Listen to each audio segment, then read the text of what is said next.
Ah, nosso santo é forte. Ai, que bom, que bom. Boa tarde, minha querida. Boa tarde, Pérez. Muito obrigada pelo convite e pelo trabalho que você vem desenvolvendo da psicoterapia corporal. Esse é muito bom a gente poder deixar um legado, né? E te Uhum. agradeço muito. Eu que agradeço, Brasília. Você sabe, né? Eu quero começar justamente nossa conversa honrando seu lugar na minha história, agradecendo tudo que eu pude viver e aprender com você, né? Você é uma pessoa muito, muito importante para mim e para tanta gente que você formou na psicoterapia corporal com crianças e adolescentes. Então, muita gente estava na expectativa dessa nossa conversa e muita gente querendo te ouvir, querendo é, ter esse encontro com você. Então, eu quero começar dizendo da minha gratidão, da minha alegria de poder te rever, né? E mesmo que nesse contexto, né, Brasil, tão difícil que a gente está vivendo, mas Sim. que eu espero que a gente possa se rever pessoalmente em breve e poder dar aquele abraço, né, de novo, o mais breve possível, viu? Com certeza, Pérez. Com certeza. Né? Então vamos lá. Queria começar com você, né, ouvindo um pouquinho como foi que você, na sua vida, se direcionou para se tornar uma psicoterapeuta, né? Como foi que você despertou para esse caminho? Uhum. E por que essa disponibilidade para o trabalho específico com crianças e adolescentes? Como foi que você foi construindo uma trajetória, uma história como psicoterapeuta e, mais especificamente, como psicoterapeuta de crianças e adolescentes? Tá claro. Ô, Périson, eu comecei desde adolescente a ler muito sobre o trabalho de psicologia, sempre gostei Uhum. muito. Fiz psicanálise quando eu era jovem, meus Uhum. 14, 15 anos, Uhum. e fui para a faculdade de psicologia. Antes da faculdade de psicologia, eu não sabia se eu fazia psicologia ou bioquímica ou engenharia, eu estava assim, totalmente bem difusa. Porque eu É gosto de mesmo, toda. Brasil? Sim, sim.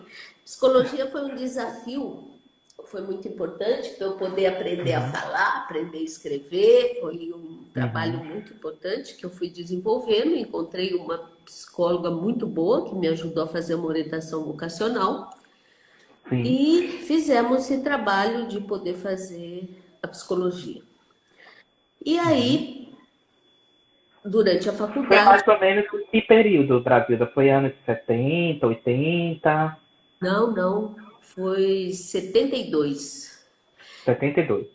72. Eu entrei na faculdade com 74. Eu tinha, acho que Uhum. só 16 anos. Uhum. E fiz psicodrama na época da Certo. faculdade, porque eu já não gostei da psicanálise. Eu senti que Uhum. faltava algo mais, né? Sim. Fui para o Uhum. psicodrama, tive uma experiência muito boa com o Dalmiro Bustos, que ele teve no Rio de Janeiro, e ele fez um trabalho muito bom comigo. Uhum. E naqueles psicodramas de público. E durante a Uhum. faculdade eu fiz vários estágios, desde a primeira Uhum. série não, primeiro ano, né? Primeira série, primeiro Uhum. ano, né? Primeiro ano. E foi muito bom, né? Então eu fiz psicodrama e já saí da faculdade, eu tive assim o privilégio na faculdade de a doutora Bettina Katzstein Schoenfeldet, que foi uma das primeiras psicólogas do Brasil. Uhum. Ela veio da Suíça, era uma alemã, e ela fundou lá o núcleo da faculdade, da Unesp, em Assis, e, e eu fiz todo o trabalho, a trajetória de psicologia clínica. Eu lembro que Uhum. na época precisava 180 horas de trabalho de psicodiagnóstico e eu fiz Uhum. 580 horas, né? Uhum. Eu gostava muito e eu queria muito, né? Sim. E depois, quando eu me formei em 1980, Uhum. já estava aquele todo burburinho da psicoterapia corporal, né? Uhum. Uhum. Foi quando eu fui para São Paulo e a doutora Betina estava saindo de Assis, Uhum. retomando a clínica dela em São Paulo, e ela Uhum. tinha lá 33 pessoas para fazer o curso com ela de Uhum. psicodiagnóstico. E Sim. eu fui para São Paulo para ver se eu fazia esse trabalho. E ao mesmo tempo eu comecei o trabalho no IP com a Maria Mello, com a Teda Beaço, com o Godoy, com o Rubens, já era um pessoal que estava iniciando o trabalho de terapia corporal em 81, né? Uhum. E com a doutora Betina foi uma experiência muito rica da aprendizagem do psicodiagnóstico e Uhum. foi uma experiência desde aprender a arquivar um paciente, fazer uma clínica, fazer um psicodiagnóstico, que Uhum. hoje dá uma estrutura muito boa e eu uso muito ainda para os alunos com uma visão, claro, de uma dinâmica da atualidade, né? Depois, em 83, eu fui para o SEDES, fiz também curso lá de psicodrama, de psicanálise, também dei palestras onde comecei. E em Uhum. 84 veio o Ágora, Caliane Zink, Regina Fábio, todo esse pessoal, né? Uhum. Uhum. E a Teda, e, e fiz também o psicodrama, né? Uhum. E depois eu comecei a ter vontade de querer conhecer os profissionais na origem. Foi quando eu fui para a Gerda Boyce, em Londres, Uhum. em 86. Foi uma Uhum. experiência muito rica, porque além do curso que eu me programei ficar lá, meus 5 meses, ela me deu bolsa para todos os cursos. Então eu trabalhava cedo, à tarde e à noite. Olha só. Uhum. Estudei muito e o privilégio de fazer terapia diariamente com ela. Então foi um trabalho muito importante. Até no domingo, Dia das Mães, eu falei: hoje nós vamos ter folga, né? Ela falou: não, hoje é um dia importante para nós vamos fazer terapia, né? E foi Olha muito, só. muito importante porque ela me deu Uhum. muita base no trabalho da terapia corporal, que é com as couraças viscerais, que nós vamos ver, e nós Uhum. trabalhamos com as crianças também, né? E que eu vou falar Uhum. mais para frente. E ela me deu uma orientação que eu deveria começar a fazer meus cursos. Então, em 86, isso há 34 anos atrás, eu já dou curso, né? Então, eu dou curso desde psicodiagnóstico, eu dava o curso do processo terapêutico corporal, que era 3 anos, biodinâmica, Uhum. reunia professores de todas as escolas, pais. Eu fui para uma clínica muito grande, que tinha um quintal, era um quarteirão a clínica, era enorme. Então, a gente juntava Uhum. muita gente, era muito gostoso. E chamava Uhum. também pessoas que vieram até aqui em Rio Preto, de São Paulo, para também dar trabalhos, né? Então Uhum. vieram muitos profissionais de São Paulo para dar trabalho. E nessa época, a Gerda me deu uma orientação importante, que era para eu parar de fazer terapia corporal e fazer psicanálise. E eu Por quê? Porque eu já estava desde 86 anos bastante trabalhada em terapia corporal e eu queria fazer Uhum. meu trabalho com criança. E o trabalho Sim. com criança é muito importante você fazer a amarração psíquica, né? Certo. É aí que eu Uhum. fui trabalhando análise, o Winnicott, a Berasturi, Melanie Klein, e tive uma Uhum. pessoa muito importante nessa época, a Nelly Simonelli, que veio da Argentina, e Uhum. fiz o trabalho com ela durante 9 anos, né? Uhum. E depois, em 87, eu fui para o para os Estados Unidos, fiz um trabalho com o Kellerman, um curso do Kellerman, que também foi muito bom, e é uma das técnicas que eu uso muito com adolescente. Fiz também um trabalho pessoal com o Loen e com o Navarro, quando veio para São Paulo em vegetoterapia, né? Então foram anos muito ricos, né?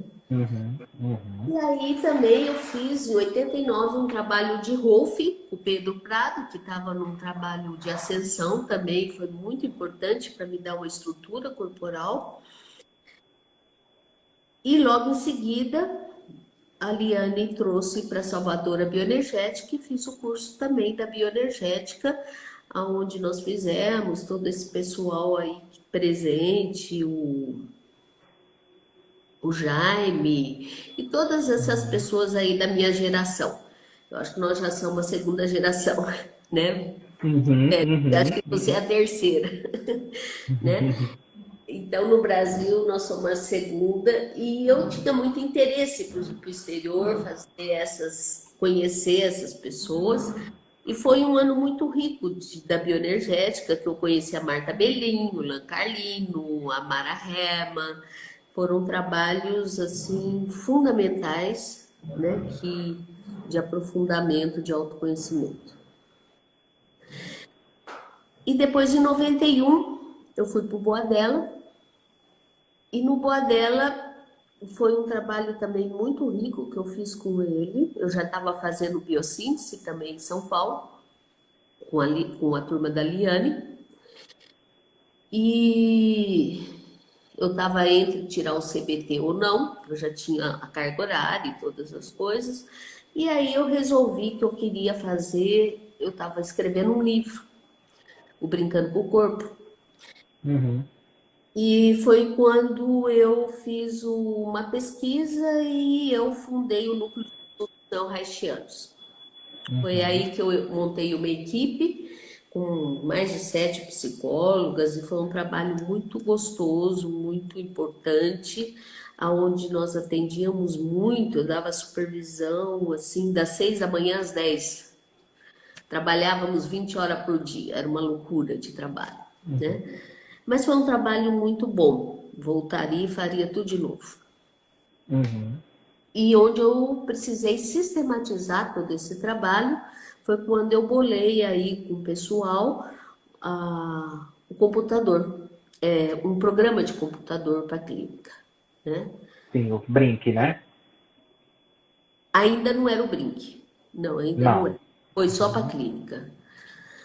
Em 92, eu fiz o trabalho de respiração holotrópica, porque eu estava muito angustiada com essa questão de não conseguir editar meu livro, né?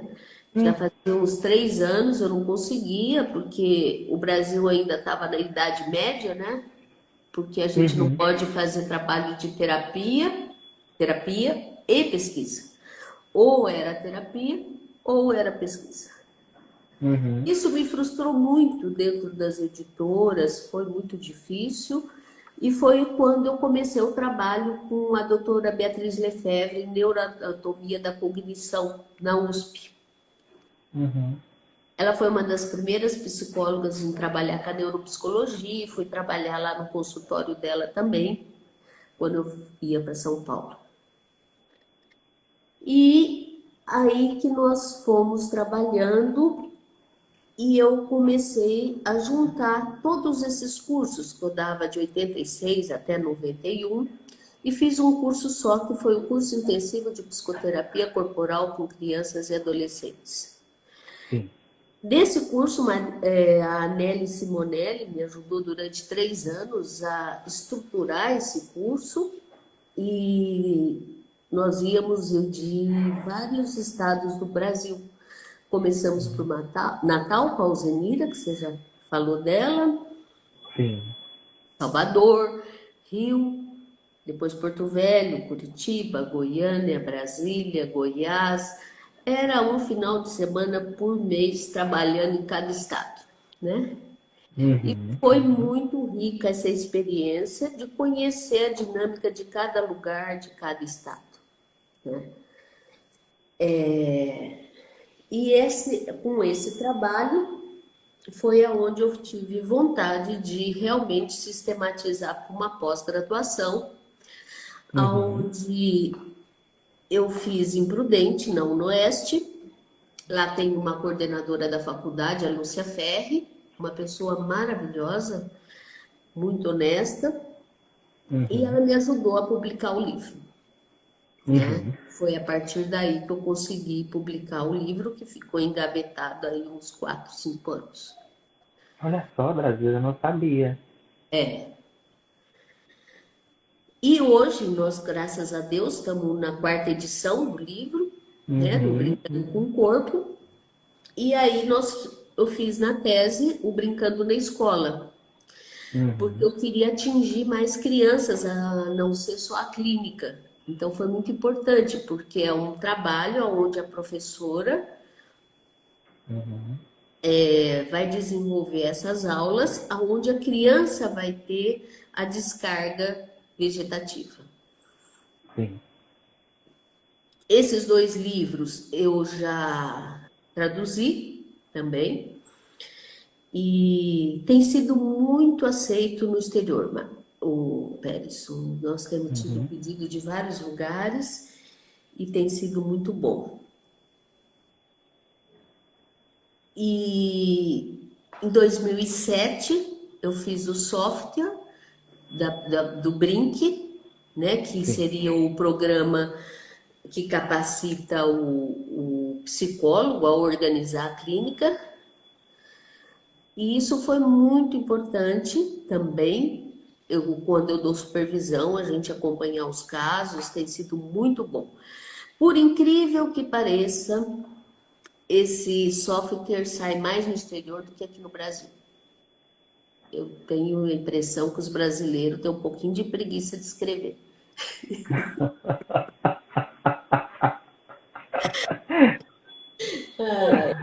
De sistematizar, né, Brasilda? Sim, sim. Eu acho que foi isso que eu fiz questão de fazer o trabalho de psicoterapia e também a parte de pesquisa, né, Pérez? Eu acho que é importante para Sim. o nosso Uhum. trabalho, porque senão a gente entra no achismo, né? Então, o Uhum. livro Brincando na Escola e o Brincando no Corpo são a base para esse trabalho com o desenvolvimento com a criança.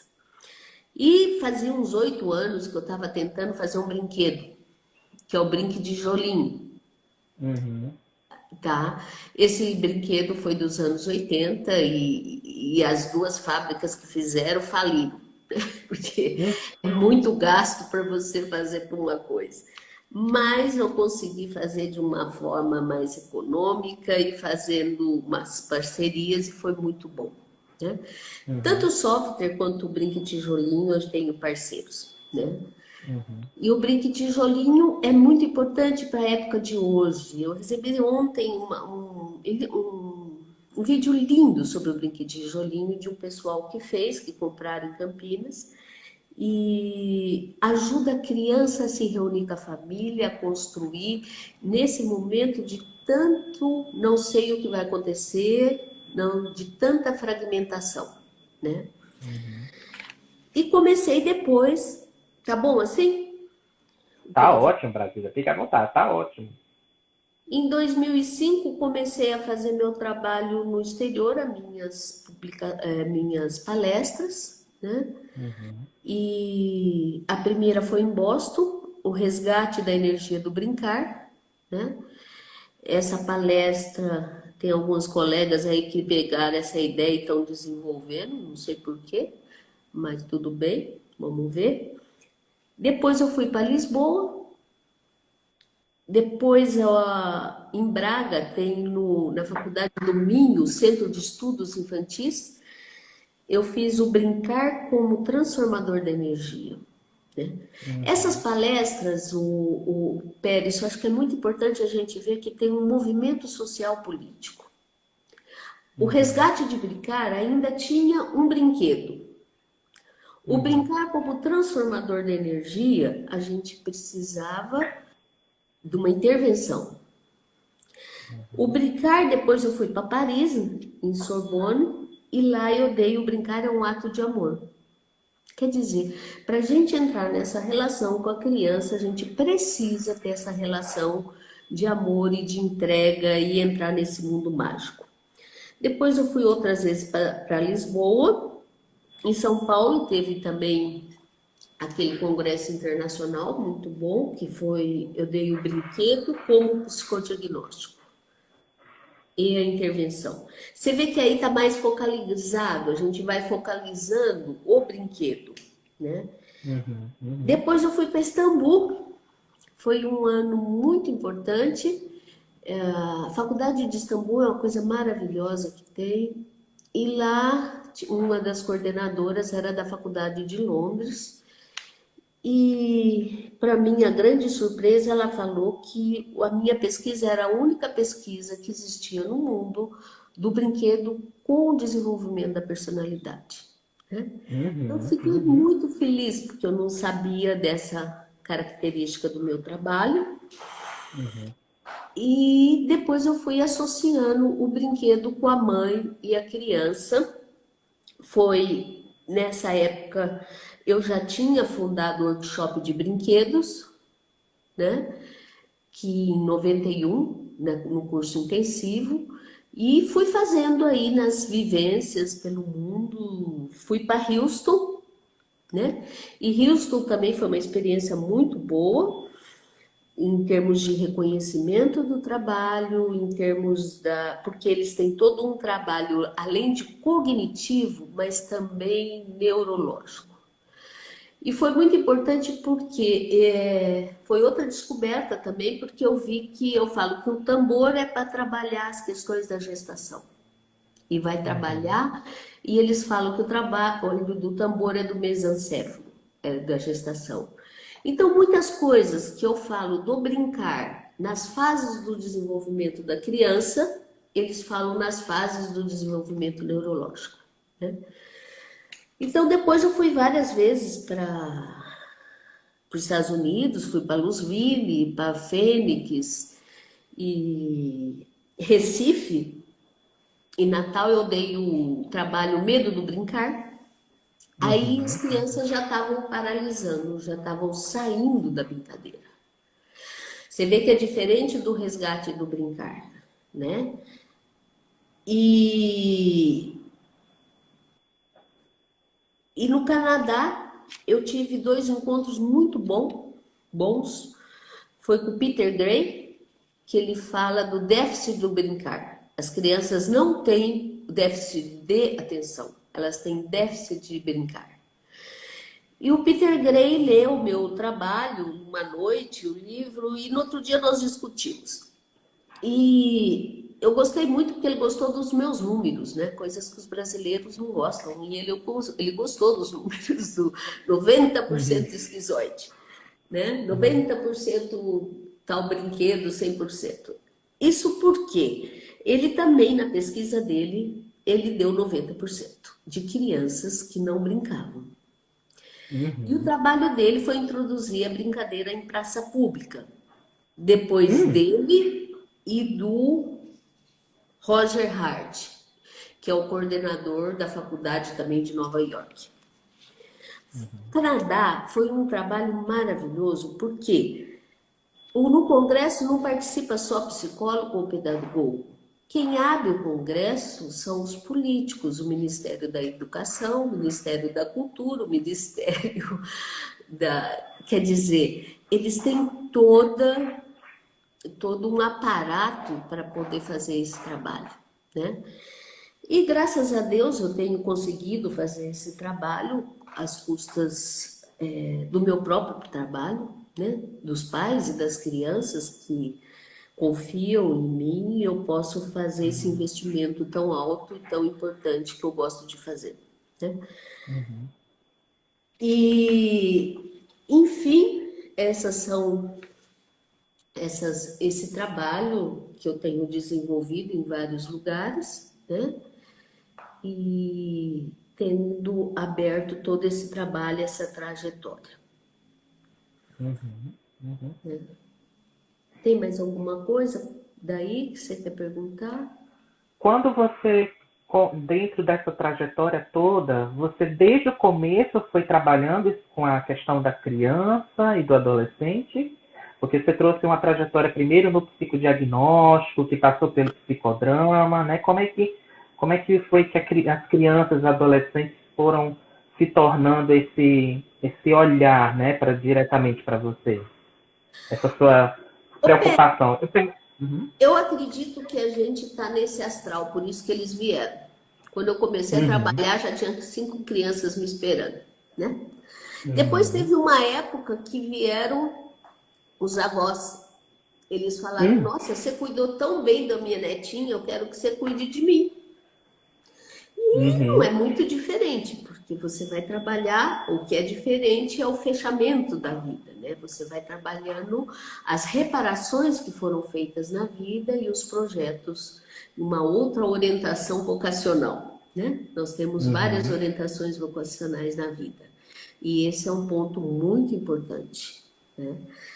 Uhum. E então eu trabalhei também com as avós, foi uma libanesa que veio e falou assim: não, eu não aceito nenhuma terapeuta, eu confio em você.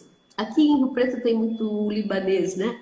Eles são, quando Uhum. eles confiam, e eu gosto, me identifico com eles também, né? E o trabalho com criança foi nessa trajetória que eu tô te falando, né? Essa foi uma coisa que eu Uhum. sempre me interessei, porque eu acredito que a criança possa se transformar muito. A Uhum. criança não está estruturada a uma neurose. Uhum. Hoje, as crianças não brincam, né? Esse é um ponto Uhum. importante.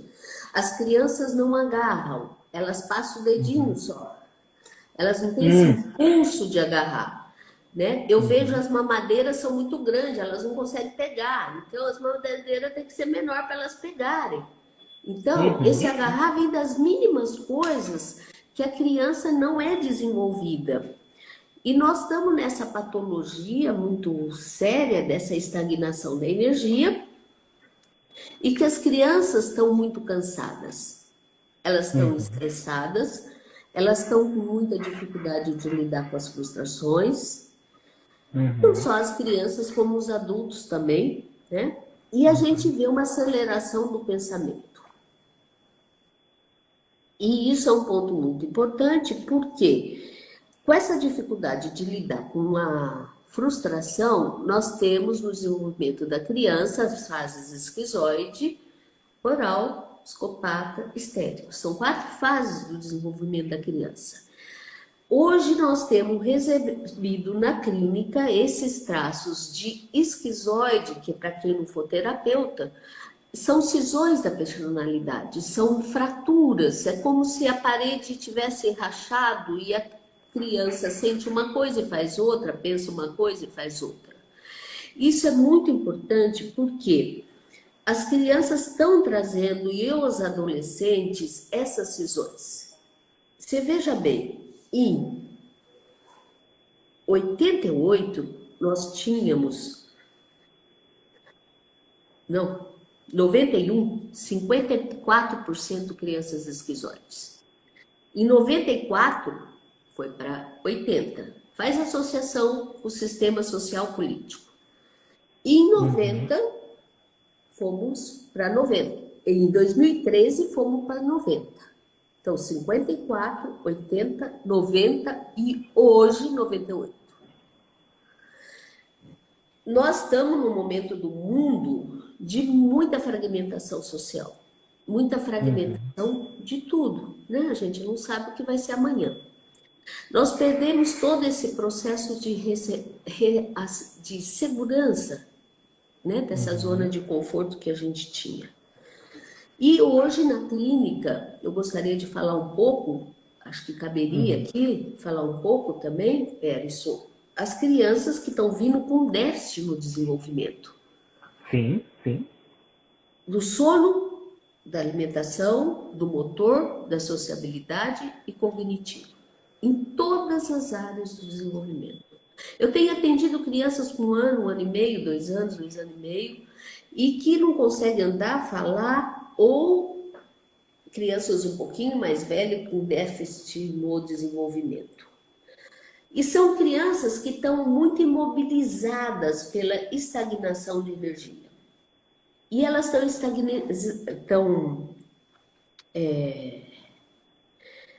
estagnadas e são potencialmente crianças muito violentas. Por isso está existindo tanta agressividade, né? E esse ponto é muito importante porque a angústia sempre é um fator importante da brincadeira. E as crianças não estão brincando, elas não estão depositando angústia. Elas estão brincando de colocar o quê? No computador, nos jogos, aonde elas se sentem muito impotentes. Sempre o jogo está ganhando delas. E o brinquedo, segundo Melanie Klein, é muito importante, porque ele tem que ser pequenininho para a criança sentir que está dominando aquela brincadeira e vai dando para ela essa construção de ego.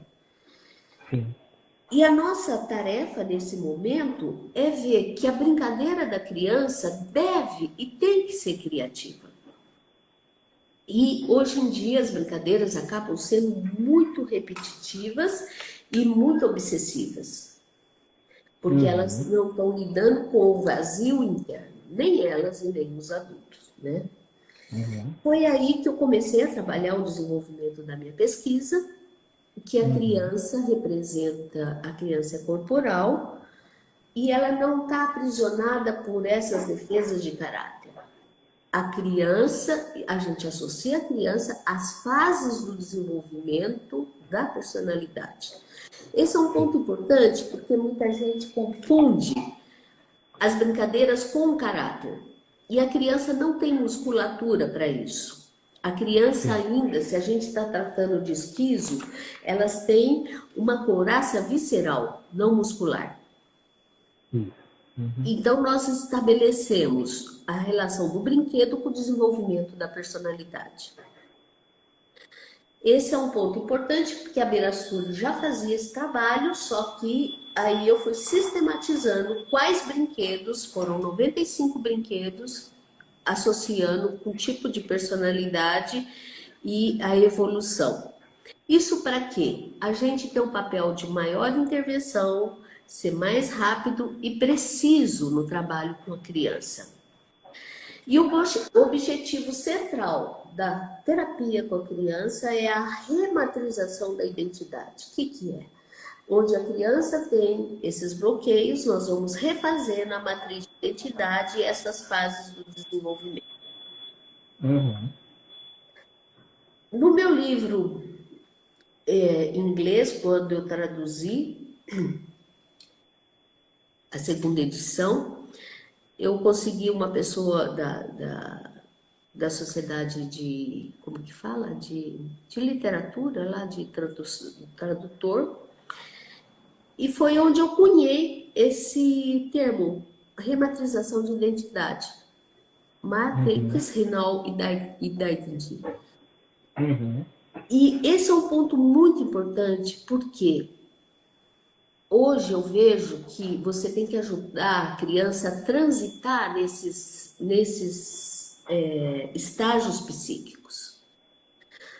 Hoje em dia eu estou tratando já da terceira geração, né, Pérez? Com 40 anos de trabalho, e eu vejo que tem muitos filhos, netos, que pararam ou estão estacionados aonde os pais pararam a terapia. Quer dizer, eles vêm para fazer essa evolução familiar, eles vêm para fazer essa mudança familiar. É muito rico tudo isso, porque o brinquedo vai facilitar esse processo e desde que a gente está inserido no significado. Por isso que é importante, porque senão o brincar fica só por brincar.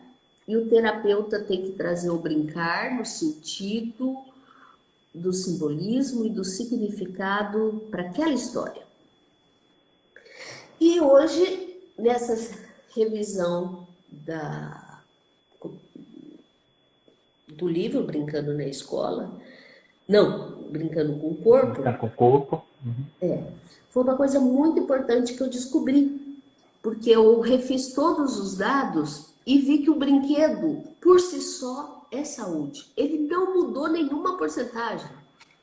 O que Uhum. mudou foram os caráteres. O que mudou é que as pessoas ficaram mais esquizo, Uhum. mais regredidas, mais cindidas, mais sensoriais e mais primitivas.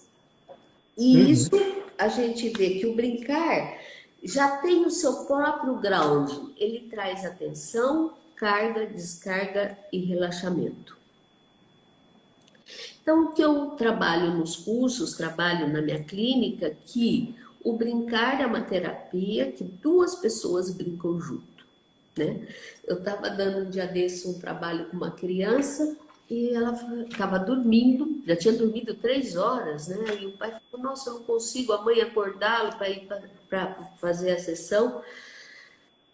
Eu falei, não faz mal, ele estava deitadinho, aí chamei ele, conversamos, ele falou assim, oh, vamos brincar? Eu falei, vamos, do que você quer brincar?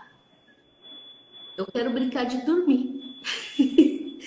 Aí que eu acho muito importante, que era a minha própria palestra, né, se ocorrer em Recife, o descanso no brincar. Quer dizer, as crianças estão sem energia para brincar. Não é que elas não Uhum. brincam, elas estão sem energia, elas estão esgotadas. E eu falei, como vai ser essa brincadeira? Ele virou e falou assim, quem dormir primeiro ganha. E fechou os olhinhos e dormiu. Aí eu falei, oba, eu adorei essa brincadeira. Eu vou fazer o seguinte. E pus uma meditação da água correndo e falando dele poder se libertar dos medos, das angústias, das coisas. Foi tão forte. Aí eu falei, sinta que eu tô pondo a mão na sua cabecinha e fazendo uma massagem na sua cabeça. Porque eu trabalho com massagem, Pérez, eu gosto de fazer na presença dos pais. A criança sente mais Uhum. confiança, os pais aprendem, vão fazer em casa, é muito importante. Uhum. Muito E bom. eu fiz esse trabalem com ele de massaginha na cabeça, ele enfiou a cabeça no iPad assim, para eu fazer massagem. Eu falei, você tá sentindo minha mão em você? Ele falou, claro que eu tô. Eu falei, eu também. E ele dormiu com a massagem. Ele acordou depois de uns 15 minutos e correu, foi fazer cocô. Quer dizer, ele teve uma descarga vegetativa muito grande. Aí eu Uhum. falei para ele, o que que teve nesse cocô? Ele falou, não sei. Eu falei, você viu alguma coisa muito importante que você não gostou? Qual foi o medo? E ele falou o medo que aconteceu, do que ele viu que ele não gostou. Quer dizer, nesse trabalho que a gente está tendo que mudar toda a nossa formatação, é muito importante que a própria criança nos dá o caminho. Uhum. Eu peço do que, ó, eu tenho stop, tenho forca, tenho sinuca, vamos jogar Ligue 4, dou alternativa também no computador, no iPad, o que a gente quiser. Mas eu utilizo um termo que a Bárbara Brena falou do umbigo cósmico. As crianças estão precisando reestruturar e ser gestado pelo cosmos. Isso faz muito sentido no sentido do que nós estamos passando hoje. Né? Que mudança Uhum. social, espiritual, que nós temos que passar tão forte, tão importante, aonde nós estávamos num processo de muita onipotência, muito controle, muito, você vê, cada vez piorando mais, cada vez mais as pessoas paranoicas. Às vezes você ia num lugar, a pessoa te tratava tão mal, eu falava, mas eu não estou entendendo porque você está me tratando assim, eu não fiz nada, né? Então, o umbigo cósmico quer dizer, essas mães e esses pais hoje, as crianças estão nascendo sem a energia aqui, uma energia de amor, são Uhum. energia que vem de relações sexuais sem, às vezes, amor, ou com droga, ou com álcool, ou sem planejamentos, né? Uhum. Esse é um ponto muito importante que a gente tem que avaliar e ajudar. O trabalho que a gente faz, eu tenho dado para meus alunos algumas dicas de como brincar Uhum. e aprender. essa nova sustentação que a gente tem que ter hoje no trabalho terapêutico. Nós saímos. Posso continuar? Pode, claro. Estou todo ouvindo. Está todo mundo aqui comentando que está com muita saudade das suas aulas. Eu também. Nossa, não sei se eu estou com mais saudade das aulas das meninas, dos meninos, viu? Hoje eu recebi até um vasinho de flor da minha aluna lá do Rio, que sempre ela me dava um vasinho de flor, ela me deu um vasinho de flor pelo WhatsApp. Eu falei, olha que delícia, né? Dá muita saudade bem. Mas acho que é importante esse momento de sacrifício que nós estamos fazendo.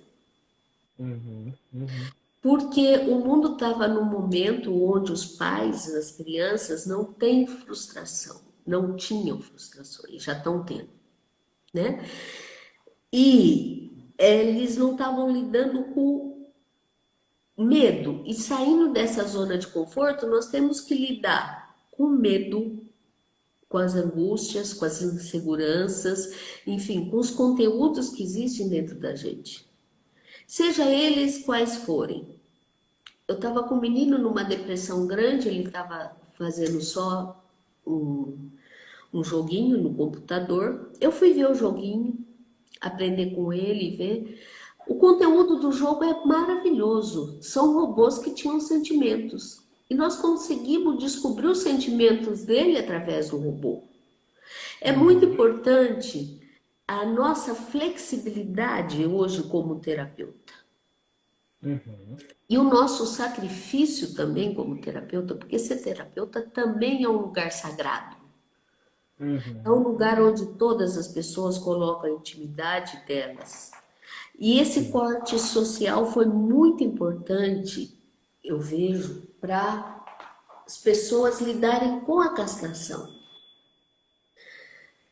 Porque nos últimos tempos, né, eu falo que a gente estava na fase do copiar e colar.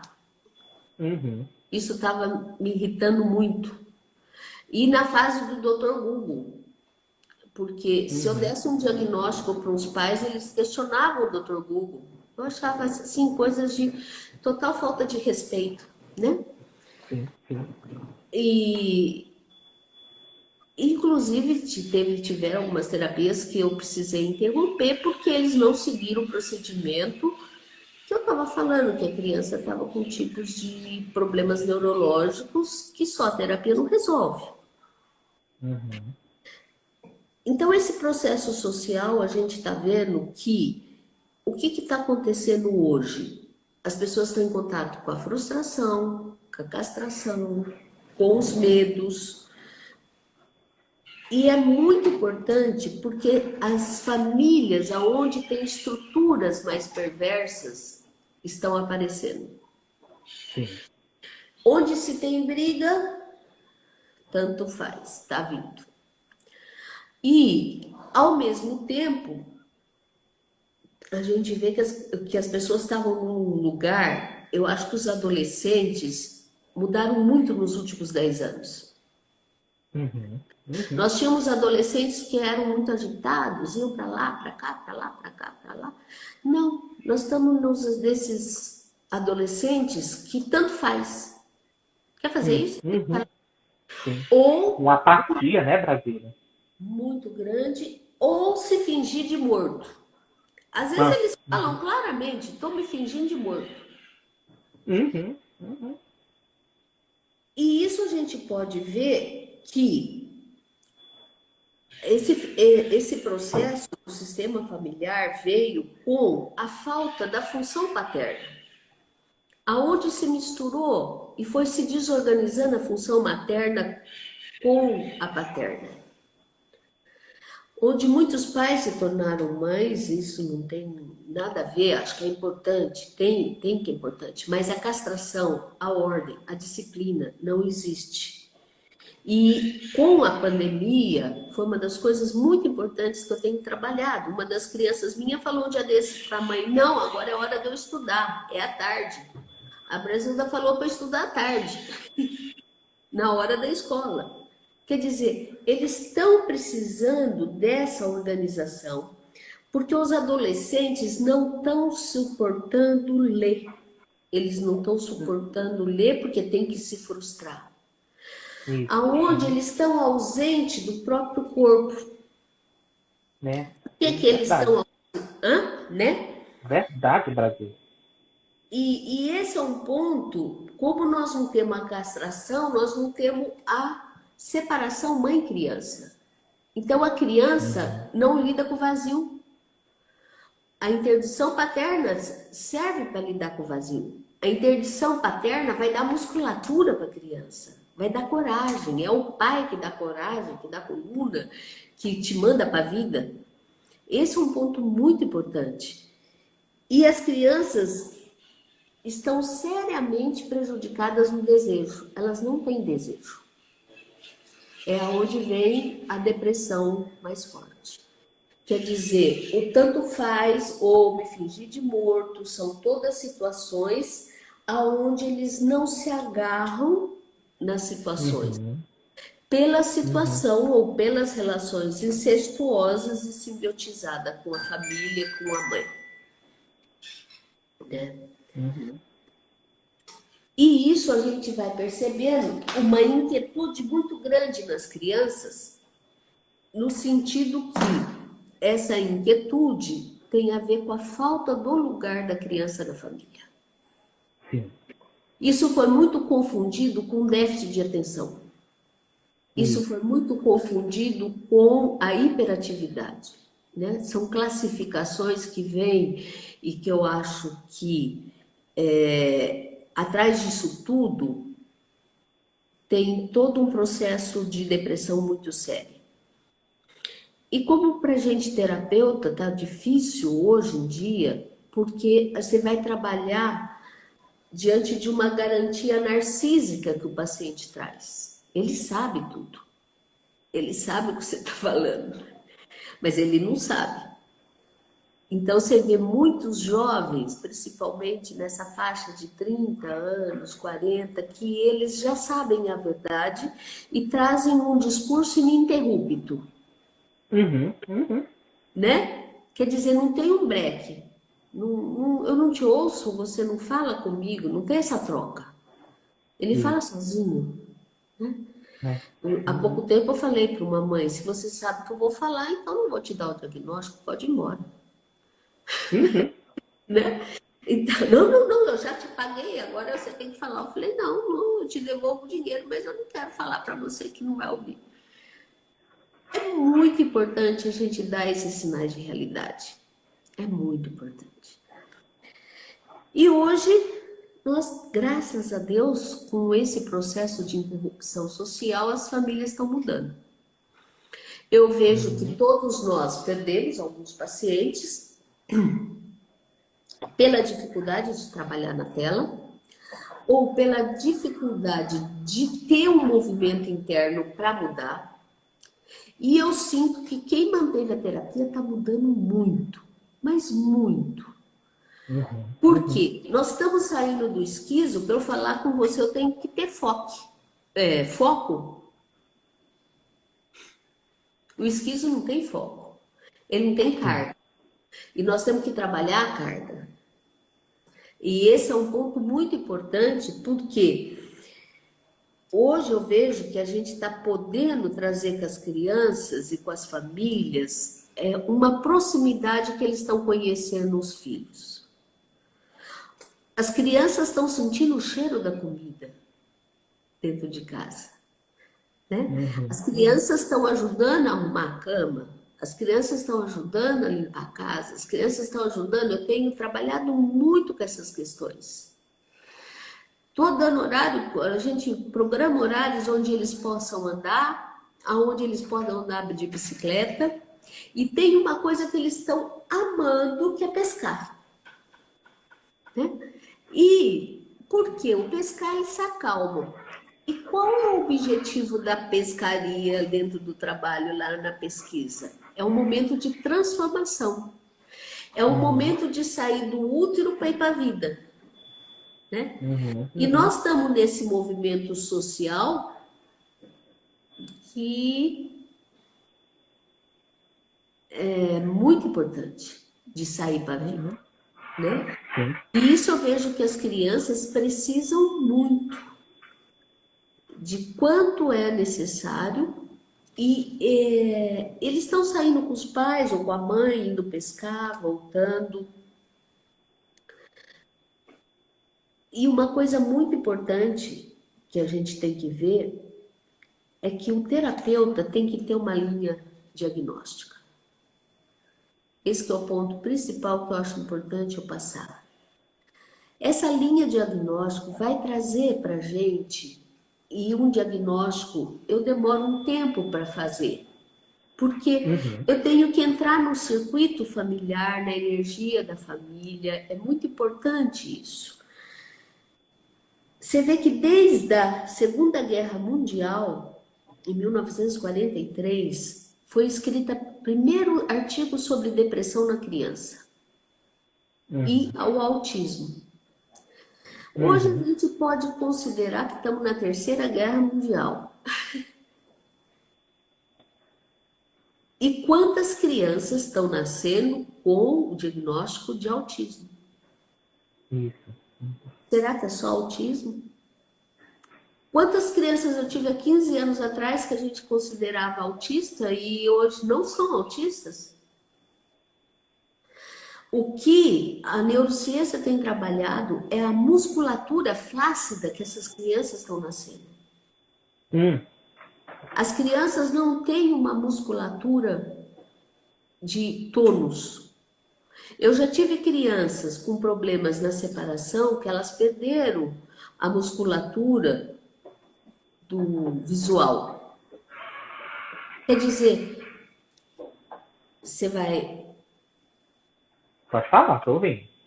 E isso é um ponto muito importante porque eu vi nas construções do Lego, de repente ele parou de construir e ele não sabia mais. Eu falei, alguma coisa visual aconteceu. Pedi exames Uhum. e ele realmente perdeu a musculatura do olho esquerdo. E o que eu vejo, essas crianças que estão nascendo mais com essa característica autista, são crianças que estão vindo já com uma desorganização psíquica muito profunda. Uma desorganização que, se a gente for ver, tem toda a relação com que a era que a gente está vivendo, Sim. né? E são déficits que eles demoram para falar, demoram para andar, demoram para... E que com estímulo eles conseguem fazer esse processo. Onde as mães estão com o útero muito flácido também. São mães que Uhum. foram para um movimento mais masculino e não foram e não fazem o movimento de pós-parto, ter todo esse processo de amadurecimento uterino. Uhum. Então, a gente vê que há 20 anos atrás nós não tínhamos criança que precisavam de medicação psiquiátrica. Hoje precisam. Não vamos pôr 20, pôr 10, né, mano? Vamos pôr 10 até. Uhum. Então, as crianças hoje ou adolescentes estão precisando muito, né? E essa questão da mutilação tem muito a ver como uma forma de buscar o contato com eles mesmos. É uma forma Uhum. de buscar o sentido de estar vivo. Porque esse Sim. sentido de estar vivo está muito fora. E esse é um ponto muito importante, porque como estão nascendo crianças mais fragilizadas, nós temos que trabalhar muito, quando eu falo o grau de umbilical, e o que a dela chama de facing. São Uhum. crianças que precisam ser olhadas, são crianças que precisam serem vistas, são crianças que têm que ser escutadas. Vocês podem olhar, quando vocês saem, quantas crianças não são escutadas pelos pais? Eles falam sozinhos. Eles Exatamente. falam sozinhos. Ou se não, eles querem falar, a mãe vai lá e dá o celular para ele brincar. Uhum. Há pouco tempo eu estava num restaurante e eu peguei e dei uns brinquedinhos, o molequinho lá começou a brincar, a mãe tirou e começou. isso é muito sério, né? Porque ela fala que a criança só acalma com o celular, né? E isso não é só com o celular, né? Acalma a cabeça da mãe, a mãe não tem trabalho, ou o pai, né? Eu acho assim, a criança dá muito trabalho, dá. É um investimento muito grande. Eu vejo que ser pai e mãe é um investimento enorme de tempo, de vida, de tudo. E muitos entram com uma imaturidade nessa relação sem saber o que está esperando pela frente. Não é? Quer dizer, Uhum. esse é um ponto muito importante que eu vejo que no nosso trabalho, o que nós estamos precisando muito fazer e que a neurociência tem trabalhado é com músicas. Então, a música da Disney, tem umas musiquinhas de piano, de relaxamento da Disney, são muito importantes para a criança. Porque elas não têm o tom soprano e não têm o tom tenor. Ela vai lá para o contralto. Isso é muito importante porque isso acalma a criança e dá um tônus muscular no ouvido. Tem muitos pais que eu vejo hoje que não chamam a criança pelo nome. Chama filho, filho, filho.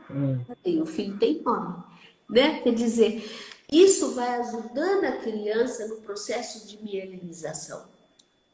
O que a gente está vendo é que as crianças não estão fazendo esse processo de mielinização. Com 2 para 3 anos, o controle do esfíncter ou antecipam ou retardam muito, e tudo isso vai alterar o processo de autonomia deles, que depois vai recair na orientação vocacional, na adolescência, na forma como eles vão lidar. Então, o que eu vejo é que as crianças estão precisando muito de segurança, dessa integridade psíquica, e hoje, nessa crise social, também precisamos aí da integridade física, né? A gente ainda não sabe o que nós vamos passar. E eu vejo que as crianças estão com muitos distúrbios de sono, muito. Estão com muito medo, né? Eu vejo que em outro astral, elas sentem que alguma coisa muito errada está acontecendo, né? Esses dias eu falei para uma mãe, o menininho tem 2 anos e meio, falei assim, fala para ele que você vai pôr ele no coração, para ele ficar quietinho na cama dele, que você já volta. Aí eu vi muito, porque ela escreveu, falou assim, Brasil, eu tô rindo muito. Eu falei para ele, ele falou assim, mamãe, fica aí comigo no seu coração, que eu vou lá na cama com o papai. Eu não quero ficar Brasilda, a live vai encerrar, a gente vai recomeçar, tá certo? sozinha. Porque vai encerrar automaticamente. Espere isso. Voltamos. Oba, que bom. Então, nós estamos falando dos sintomas das crianças, da música, né? E um outro trabalho muito importante que eu acho que hoje em dia com a criança é a massagem da biodinâmica, porque nós temos que trabalhar as couraças viscerais para fortalecer a couraça muscular. Esse é um ponto muito importante. Eles adoram ouvir o som do intestino, eles se sentem Sim. vivos, né? Uma coisa gostosa. É importante a gente trabalhar com a mentalização também. Mentalização, porque eles podem trabalhar toda essa energia. O que a gente está vendo com essa mudança no sistema familiar é o que nós estávamos trabalhando no último curso em agosto. Nós estamos com uma nova nosologia psiquiátrica. As pessoas não são nem neuróticas nem psicóticas, mas elas têm um traço psicótico, mas trabalham, mas não tem crise psicótica. E esse é um ponto muito importante que a gente vê de uma transformação que a gente está tendo que passar realmente espiritual. E é aí que eu falo que o sacrifício exige fé e a depressão exige fé, né? No Egito eles trabalhavam com o tercinho e que nesse dedinho você está estimulando o cérebro, você está estimulando a fé. E quanto as crianças não sabem fazer esse processo. Eu fiz um trabalho em Istambul, onde a gente foi para a praça e as crianças faziam os brinquedos. Então nós fizemos um coisinho de papelão, tipo um campo, um caixotinho, e dentro pusemos uma casca de ovo. Sabe aquela coisa de ver o ovo, a casca de ovo? Aqueles buraquinhos lá. E Sim, sim. A cartela, né? Isso, a cartelinha. A criança tinha que jogar a bolinha de gude. Esse movimento é o movimento de agarrar o seio, é de agarrar a mamadeira, esse movimento é de agarrar na vida. E esse é o ponto importante que as crianças precisam trabalhar. É o movimento que você vê. Por que tanta criança precisa de aparelho dentário hoje? Antigamente não precisava tanto. Né? Por que as crianças hoje em dia estão chupetando tanto? Você vê mãe no supermercado com a criança dando mamar sem nenhuma coisa. Quer dizer, ali não tem o corte, ali não tem a castração. Ali a criança não lida com a frustração. E esses são pontos muito importantes para a criança e para os pais. Eu tenho uma frase da Françoise Doutor, que eu gosto muito, que ela coloca o exemplo dela numa creche. E esses tempos eu estava trabalhando numa creche como que fala? Voluntária. E me assustou de ver como as crianças não falam. De 2 anos, 3 anos. Não falam. E ela falou de uma criança que teve uma crise autista numa creche e ela foi trabalhando. E ela viu que essa criança só recuperou a consciência quando ela trabalhou com essa criança a questão da perda da professora e da babá que ela mais gostava na creche. E isso eu acho que é um ponto muito importante que eu gostaria assim, de fechar nesse movimento que você está fazendo do trabalho, que a Françoise Doutor fala, a criança autista pode ser curada quando é possível reconstruir sua história. Quer dizer, o quanto é importante a gente reconstruir a história da gente. Quanto é importante a criança reconstruir. Quantas crianças interromperam o trabalho terapêutico, às vezes na fase oral, aí chegava na adolescência, voltava para trabalhar a psicopatia, porque os pais não estavam dando conta, quer dizer, não tinha elaborado essas questões. É muito importante esse processo da rematrização, para que a criança possa dominar a própria história. Né? Então, eu acho que é muito importante esse movimento de cada terapeuta corporal se colocar, se posicionar, né? Poder pesquisar, fazer seu trabalho e a gente conhecendo, né? Todos e podendo fazer essa troca. Né?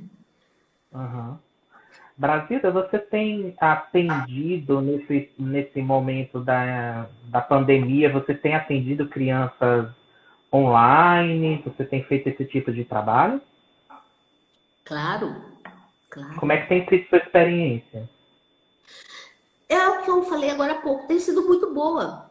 A criança online tem mais facilidade que a gente.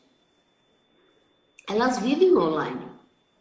E a gente brinca, ou eles vão para o quarto de brinquedo deles, e a gente conhece um outro lugar da casa, esse é um ponto importante, é um outro setting, mas eu acho fundamental, é o que eu tenho falado para os alunos, a gente manter a asepsia terapêutica. Né? Eu acho que esse ponto análise é muito importante, porque se nós estamos com um momento de tantas projeções, tanto primitivismo, é importante ter essa asepsia. Percebo que está acontecendo uma coisa muito interessante. As crianças estão com saudades da escola. Olha que interessante. Os adolescentes também. Quer dizer, eles sentem, estão sentindo falta desse convívio. É o que eu falei, a gente tem que ter uma flexibilidade, porque são outros sinais que a gente tem que fazer a leitura. Por exemplo, um dia Uhum. desse, uma criança olhou assim e pôs o olhinho aqui na tela. Eu falei, nossa, ele está com medo. Do que será que ele está com medo? O que, que ele está enxergando? Que ele não gostaria de ver, né? Ou uma corria para lá, para cá, e eu cliquei ele correndo, parecia um vento. Aí eu falei para ele, o vento passou. Ele falou, passou. E aí foi outra história que ele me contou. Quer dizer, nós vamos ter outras consignas. Nós vamos também, como terapeuta, ter outro foco. Sim. Nós vamos ter que observar os dados das crianças. Por exemplo, eu tenho criança que ela falou assim, eu só falo se for com fone de ouvido, para ninguém da minha casa ouvir que nós estamos conversando. Falei, tá bom, Uhum. né? A gente acaba conhecendo algumas intimidades da casa que eu acho que são importantes, né? E eu trato com o maior respeito. Por exemplo, eu tenho uma criança que tem muito medo, mas quando eu entrei na live, eu vi que essa criança, o quarto era muito escuro, a casa muito escura. Até eu teria muito medo naquela casa. Aí eu falei, mas por que que vocês vivem na penumbra? Ah, estamos economizando luz. É um casal que não precisa dessa economia, né? Quer dizer, você vai conhecendo algumas coisas que, como o Reich falou, toda neurose tem uma função econômica. Uhum. Uhum. E no outro nosso trabalho também vai ter. Nós também, claro que a gente sente falta, eu sinto falta de estar na minha sala de brinquedo, de brincar, de ter várias opções. Eu vou ter a opção ali com a criança, vai ser mais restrita, mas não deixa de evoluir. Eu estou vendo assim, pelo contrário, está evoluindo bastante. Eu vejo assim, adolescentes que estavam no trabalho de muita falta de contenção, a família está conseguindo conter. Está sendo muito bom. O pai está mais forte, está entrando, a mãe, quer dizer, tá tendo uma diferença de estruturação muito melhor. Peço para Uhum. eles ajudarem no trabalho da escola, online. Então, muita coisa está acontecendo boa. Sim. Eu acho que muita Sim. coisa está acontecendo boa. Eu acho que vai ter uma mudança boa, sim. Uhum. Mas, como eu falei, nós vamos ter que ajoelhar ainda no milho, Uhum. né? Nós temos que fazer o sacrifício, não tem jeito, né? E está exigindo da gente também mais estudo, mais trabalho, mais concentração, mais Uhum. reflexões, né? Sim. São essas reflexões que não estão fechadas, né, Pérez? Não coloco como fechadas. Pelo contrário, eu acho que tem muitas coisas ainda que nós temos para descobrir. Né? Eu estou Sim. colocando essas aberturas aí de trabalho, mas nós temos muita coisa que eu acho ainda que vai brotar, Sim. Sim. evoluir ainda É. para um aspecto muito melhor. Sim. Sim. E, inclusive, essa é até uma, né, das perguntas que a gente vai fazendo, né? Como é que você pensa, Brasil, da questão da psicoterapia corporal com as crianças e adolescentes para o futuro? Como é que você vê isso? Como você acha que, pensando, né? Você trouxe toda uma reflexão das crianças de antes, das crianças de agora, como está acontecendo uma mudança social que está refletindo na dinâmica das defesas da criança, né? E aí, como é que você vê isso, esse nosso papel, né, de acolher a criança e adolescente para o futuro? Ô, Pérez, eu acho que isso é o que está acontecendo agora. Uhum. Elas estão se conectando com os pais. E isso vai ser diferente. Isso já está dando uma outra perspectiva para as crianças. Elas já estão Uhum. tendo uma outra perspectiva do que é a terapia e o que eles estão fazendo na terapia.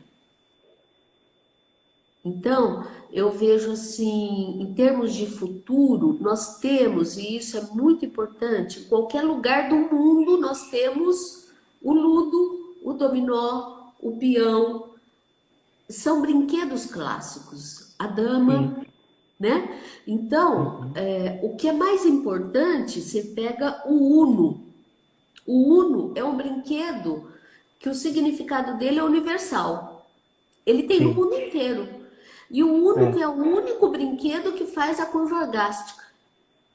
Uhum. Depois você pega o mapinha lá, ela faz a curva gástrica. Quer dizer, não sei se nós vamos continuar a ter brinquedo ou não, qual vai ser nosso Sim. brinquedo, se vai ser sabugo de milho ou bolinha.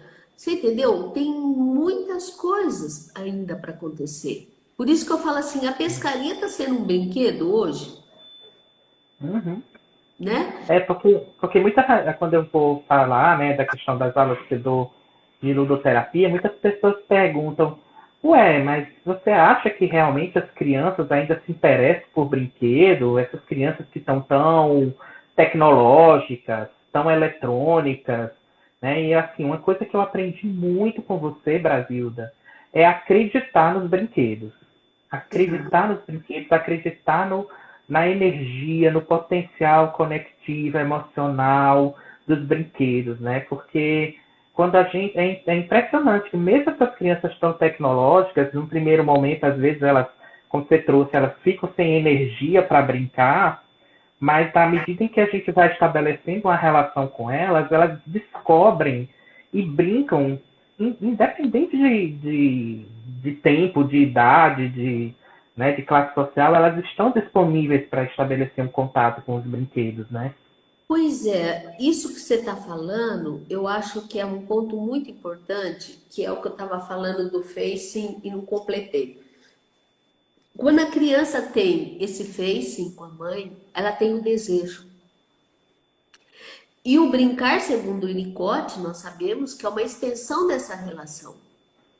Uhum, Então, o que a gente vê, Pérez, isso é muito importante, é que as crianças estão muito desconectadas com a mãe ou com o pai. Elas sim. estão simbiotizadas ou descoladas, Uhum, né? Então, isso que você está falando. Qual é um dos brinquedos que está muito em moda? O slime. Por quê? É toda essa geleia que nós estamos vivendo. Nós estamos desse movimento onde não tem regra, você está andando de carro, um passa na frente, outro vira, outro faz, e nada tem regra e nada tem limites, né? Então, eu acho que esses são pontos importantes que você está destacando, que eu acho que o brinquedo sempre existiu, né? Sempre existiu, antes da Idade Média e até hoje. uhum. Então, eu acho que se não tivermos grandes fábricas, poderemos ter grandes construtores e aí vai, não é? Eu acho Sim, esse ponto muito importante e vejo no brinque tijolinho que nós construímos, a criança tem muita dificuldade de construir a casinha, que é construir seu espaço interno. Esse sim, sim. brinquedo foi com essa proposta de intervenção para a pessoa construir e sair dessa cisão. Quer dizer, é uma intervenção. Então, em termos de futuro, Pérez, eu espero estar vivo e construir mais pesquisas e fazer mais coisas para a gente conversar, né? Por favor! Por favor! Nós esperamos também. Eu posso fazer uma brincadeira com vocês, Pérez? Por favor, estamos aqui. Pode? Tem mais Vamos alguma lá. pergunta? Tem uma curiosidade, Brasília, né? Acho que uma última coisa que eu queria perguntar para você, que muita gente pergunta, inclusive até em outras lives que eu fiz por aqui, né? As pessoas perguntam muito, até surgiu essa pergunta aqui também, né? No primeiro momento, é, como é que a gente, na psicoterapia corporal, e como é que tem sido a sua experiência, né? Você até trouxe um pouquinho mas se você puder falar uns minutinhos mais, Sim. com duas questões que têm aparecido muito, né, e angustiado muitos terapeutas na clínica com crianças, e aí você já trouxe, né, porque, por exemplo, a questão da hiperatividade, porque uma das perguntas que apareceu aqui é as crianças que elas têm um brincar muito que não completa a curva, né? Ela pega o brinquedo, não termina a brincadeira, já passa para outra, e uma ansiedade nesse brincar muito forte, que é um brincar muito disperso, né? E também, se você tem experiências atendendo crianças com... Você também já trouxe um pouquinho isso, mas como é que tem sido, se você puder falar um pouquinho mais, de crianças autistas, né? Se a psicoterapia corporal com crianças chega a alcançar esse público, ou de que forma, né? Então, essas perguntas sempre vêm, como são temas que aparecem muito também até pela própria sociedade, né, do mundo atual. Então, se você puder falar um pouquinho mais para a gente, eu acho que a gente vai poder ter um enriquecimento, né, na sua fala. Ô, Pérez, a gente tem que tomar cuidado de falar em crianças hiperativas. Isso. Tem se chamado crianças hiperativas, mas são crianças que às vezes ficam totalmente inertes. Uma criança hiperativa não fica inerte. Então, o que a gente tem que ver, essa busca de vários brinquedos no trabalho terapêutico ou no dia a dia, na vida, isso tem a ver com o traço da esquizoidia. Ela fica num movimento de tensão, ela não chega na carga. Para você fazer esse trabalho aqui comigo, nós temos que ter carga. Exato. A criança para jogar dama tem que ter carga, ludo também. Ela tem que ter carga para poder ter estratégias. E se a criança tiver estratégias no jogo, ela vai conseguir ter carga. Por exemplo, eu estava jogando dominó com uma criança um dia desse, ela tem muita dificuldade de vínculo. Eu falei, eu vou te ensinar o dominó que você vai desenvolver seu raciocínio lógico e você vai saber quais peças eu tenho e eu sei quais peças você tem. E eu deixei ela ficar com o dominó. Ela dividiu e ela ficou. Ela é uma criança que passava por vários brinquedos na sessão terapêutica. Nós passamos uma sessão inteira no dominó. E ela aprendeu a regrinha que ela conseguiu ganhar de mim e trouxe uma sensação de conquista muito grande. Sim. A hiperatividade tem a ver com essa inquietação que eu estava falando, da falta de lugar que as crianças têm, de não lidar com a frustração de vai ganhar ou vai perder o jogo. Como lidar com essa estratégia? Então, por exemplo, essa criança jogou o dominó 55 minutos, passou da hora. Uau! E ficou feliz de aprender. Ela raciocinou, nós fizemos com calma, ela foi. Então, para hoje fazer uma sessão por vídeo, você tem que ter foco também como terapeuta, não só a criança. Sim. Sim. A criança, se tiver fugitiva, você também tem que ajudar. Por exemplo, eu falo, às vezes teve uma criança um dia desse que ela falou assim, eu não tô aguentando mais, e ela fazia assim com o cabelo. Daí eu falei assim, por quê? Ah, não tô aguentando mais essa vida. Eu falei assim, tá um tédio, né? Ela falou, tá. Eu falei, a sua sessão também tá um tédio, tá difícil. O que nós vamos fazer? Vamos fazer alguma coisa? Quer dizer, a gente tem que entrar na sintonia, mesmo online, na criança. Esse é um ponto importante, né? E eu espero que as escolas possam mudar um pouco a programação delas para que as crianças se confortem mais com o estudo. Eu vejo que a criança hoje, quando ela entende o significado do estudo, elas estão gostando. Só que elas estão adorando. Eu tenho adolescente que veio porque repetiu de ano e tá fazendo uma excelente faculdade em São Paulo e pegou um dos primeiros lugares. Ele gostou de estudar, quer dizer, o estudo só matemática, física, química, tudo fragmentado, a criança não entende. Com certeza isso é um sistema, é um mecanismo social, educacional que deixa as crianças hiperativas. Eu dou muita risada. Eu tenho um molequinho que ele se escondia na biblioteca e ele corria. E todo mundo achava que ele estava estudando. Né? Daí ele falou assim, que tanto segue que eu vou para a biblioteca? Eu falei, quem sabe você vira um rato de biblioteca e gosta de ler? E a gente começou a brincar. E agora ele está adorando ler. Olha como o próprio sinal da hiperatividade trouxe. Então, não dá para a gente criar como a terapia cognitiva, a gestáltica, só da questão da nomenclatura. Nós temos que trabalhar na questão do significado. Isso. Né, Pérez? Então, mesmo a questão da criança autista, às vezes você tem que ver em que termos essa criança foi gerada. Em que termos essa mãe tem a função materna dela e as identificações dela. Quer dizer, é toda uma ancestralidade importante para você trabalhar. Esse é um ponto muito importante, porque vai depender muito do caso e muito da família. O mais difícil é quando você pega uma família onde o casal está pensando divergentemente e você, a criança, pode ser um gênio, você não vai conseguir nada. O ponto importante que eu vejo que às vezes a gente consegue com que a criança tenha consciência daquilo que ela possa elaborar melhor, por ela mesma. Esse é um ponto que infelizmente antes não existia.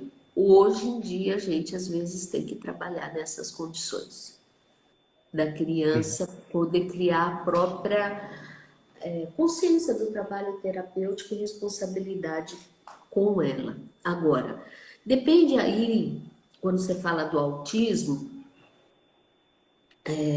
a gente tem alguns autores franceses que falam que a criança já nasce com gene psíquico.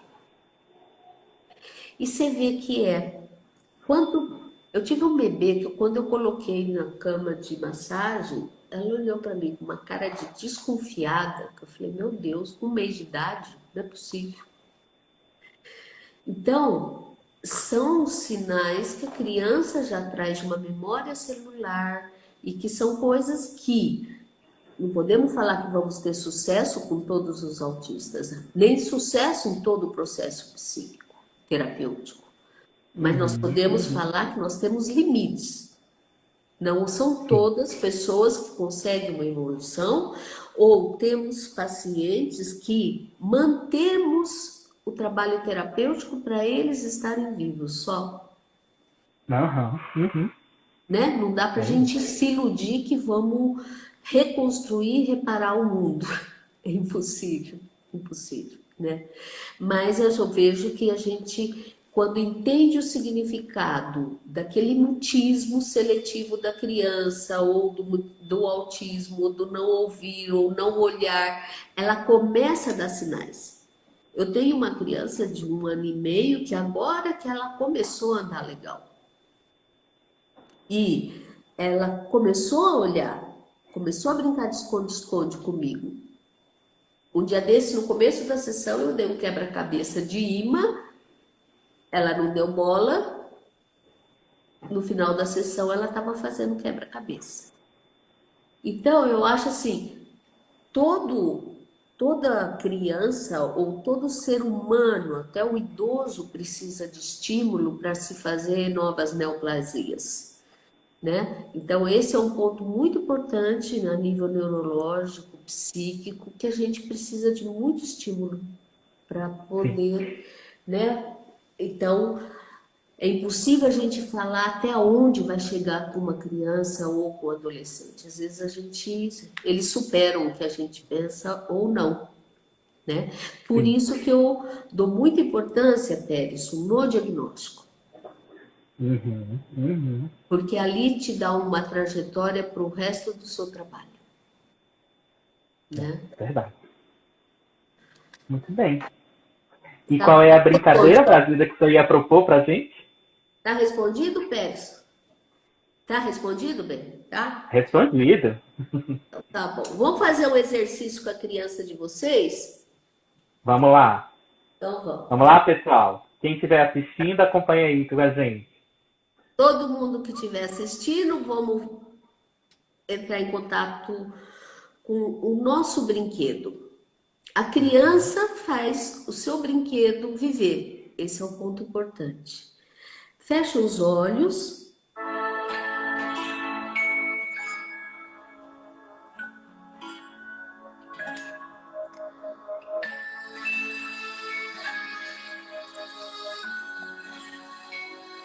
E você vai lembrar da sua infância.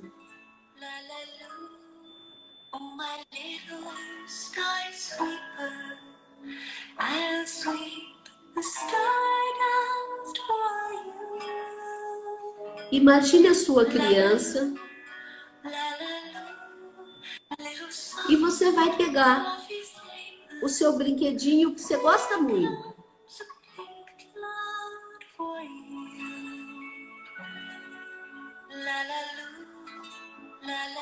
Abraça seu brinquedinho, acolhe e dê muito carinho pro seu brinquedo. Abraça ele com muito carinho.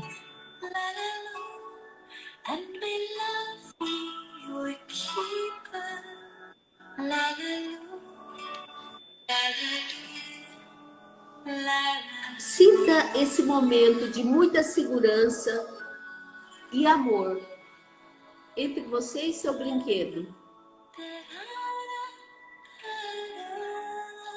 Sinta esse amor pelo seu brinquedinho.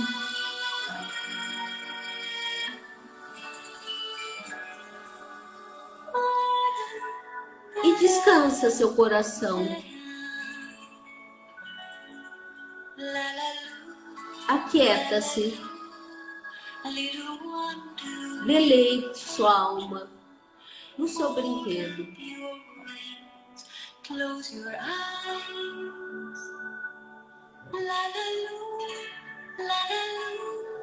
And be loved, be your keeper.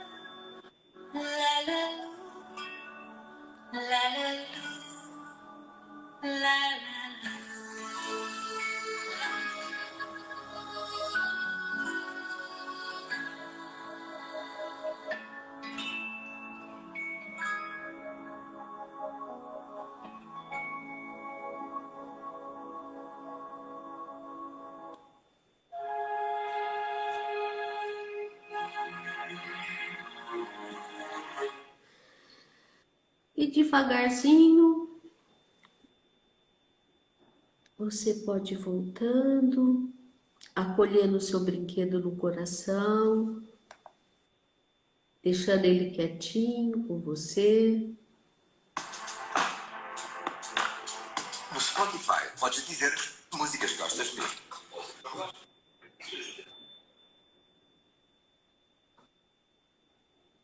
E vai ficando com essa sensação que o brinquedo te dá de carinho, de amor.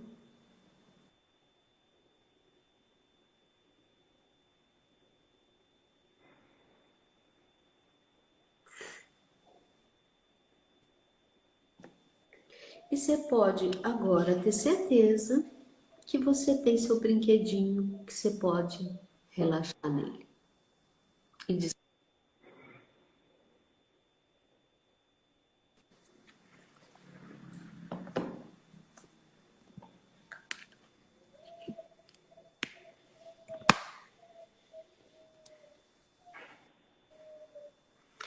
devagar, podem abrir os olhos.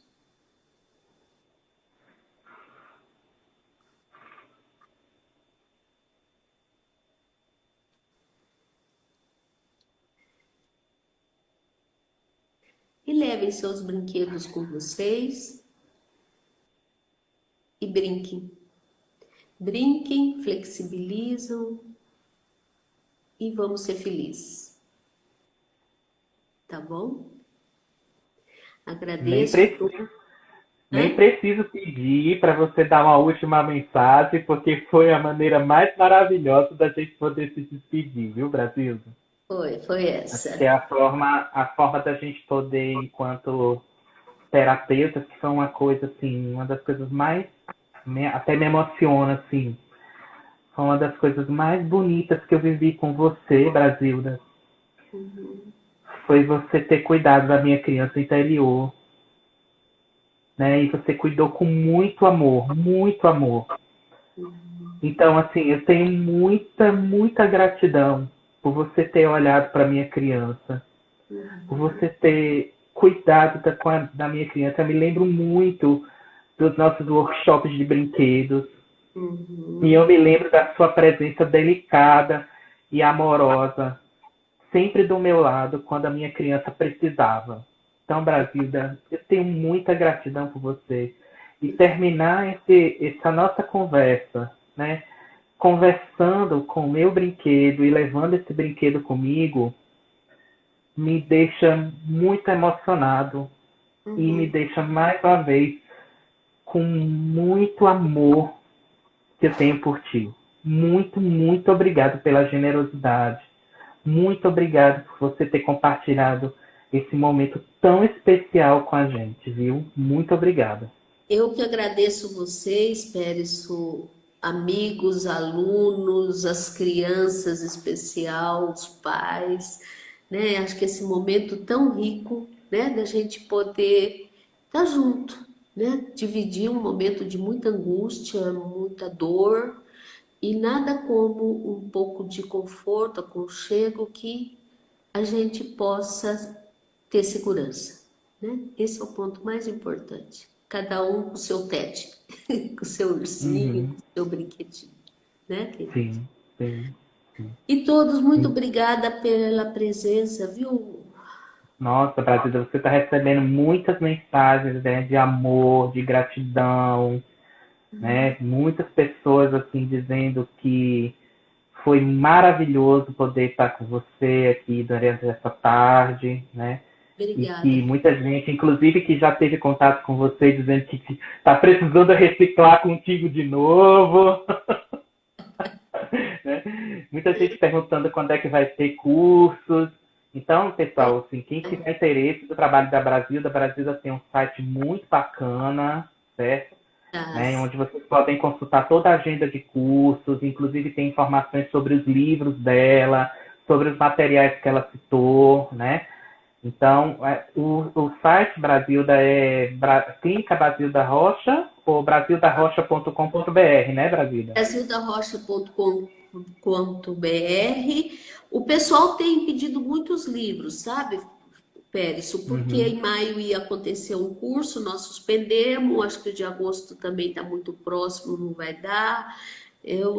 A gente não está sabendo muito bem quando vai ocorrer. Então, quem quiser já ir estudando, vai ser muito bom, né, Périsso? Então, ali tem artigos, tem livros, tem as coisas que vocês quiserem da proposta do trabalho.